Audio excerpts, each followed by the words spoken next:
Selamun aleyküm. Bugün miladi 4 Kasım 2022 Cuma, Hicri 1444 9 Rebiülahir. Günün ayeti. Bilin ki mallarınız ve çocuklarınız ancak bir fitnedir, imtihan konusudur. Allah yanındaysa büyük bir mükafat vardır. Enfal 28. Günün hadisi. Hayra delalet eden onu yapan gibidir. Tirmizi. Tarihten haberdar olmak için tarihte bugün neler yaşandı hep birlikte bakalım. 1946 Birleşmiş Milletler Eğitim, Bilim ve Kültür Örgütü UNESCO kuruldu.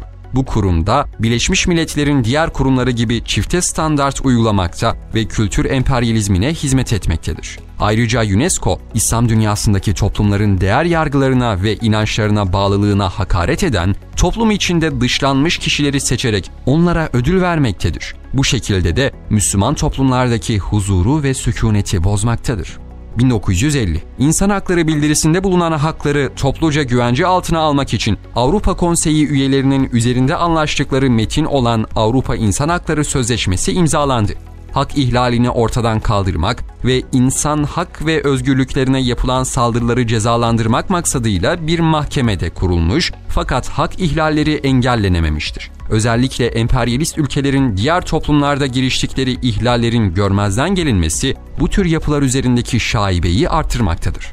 1981 MGK Yükseköğretim Kanunu'nu onayladı. YÖK daha sonra bu kanuna göre kuruldu. Bundan sonra üniversiteler rejime bağlı ordu düzeninde insanlar yetiştirme kışlaları olacak ve devletin hoşuna gitmeyen hiçbir fikir ve ilim üniversitelere giremeyecekti. 2008 ABD'de Demokratların adayı Barack Obama başkanlık seçimlerini kazandı ve ABD'nin ilk siyahi başkanı oldu. Siyahi bir adayın başkanlık koltuğuna oturması emperyalist ABD politikalarının değişebileceği yönünde ümide yol açmışsa da Obama'nın eski başkan ve yönetimlerin politika ve kirli savaşlarını aynen devam ettirmesi bu umudu boşa çıkaracaktı.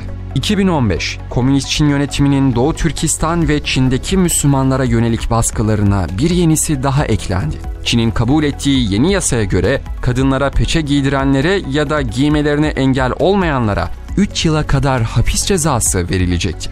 2015 Türkiye'de ilk defa Kürtçe doktora programı Dicle Üniversitesi'nde açıldı. Programa biri Irak Kürdistan bölgesinden olmak üzere 5 öğrenci alındı.